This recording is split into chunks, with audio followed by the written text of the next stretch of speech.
ലോകം മുഴുവൻ ഉറ്റുനോക്കുന്നത് ഇസ്രയേലും പലസ്തീനും തമ്മിലുള്ള സമാധാന കരാറിലേക്കാണ്.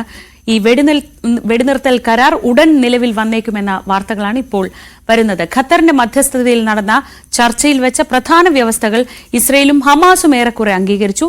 സൈനിക പിന്മാറ്റത്തിലും ബന്ദികളെയും തടവുകാരെയും വിട്ടയക്കുന്നതിലും അടക്കം ധാരണയായിട്ടുണ്ട് എന്നതാണ് സൂചന. എന്നാൽ ഇസ്രയേൽ സൈന്യം പിന്മാറിയാൽ ഗാസയുടെ ഭരണം ആർക്കാകും എന്നതിൽ ഒരു പൊതുധാരണ വന്നിട്ടില്ല.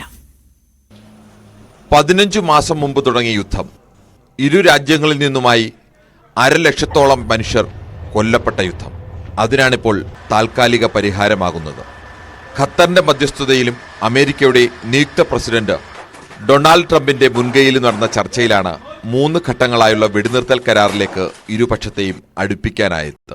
പുറത്തുവന്ന വിവരങ്ങളനുസരിച്ച് 3 ഘട്ടങ്ങളായുള്ള വെടിനിർത്തൽ സംബന്ധിച്ച പ്രധാന വ്യവസ്ഥകൾ ഇവയാണ്. ആദ്യഘട്ടത്തിൽ 33 ഇസ്രയേലി തടവുകാരെ മോചിപ്പിക്കും. ഒരു വനിതാ സൈനികയ്ക്ക് പകരം 50 പലസ്തീൻ തടവുകാരെ മോചിപ്പിക്കണം. മറ്റുള്ള ഓരോരുത്തർക്കും പകരം 30 പലസ്തീൻ തടവുകാരെ വീതം ഇസ്രയേൽ മോചിപ്പിക്കും.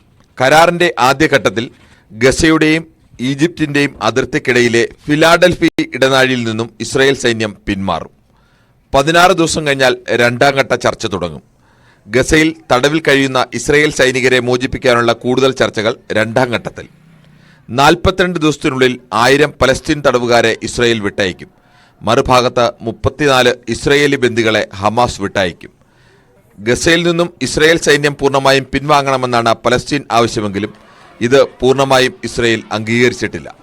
സൈന്യം പിന്മാറിയാൽ ഗസയുടെ ഭരണം ഹമാസിന് നൽകാനാവില്ലെന്ന നിലപാടിൽ ഇസ്രയേൽ മാറ്റം വരുത്തിയിട്ടില്ല. പലസ്തീൻ അതോറിറ്റിക്കും അധികാരം കൈമാറാനാവില്ലെന്ന നിലപാടിലാണ് ഇസ്രയേൽ.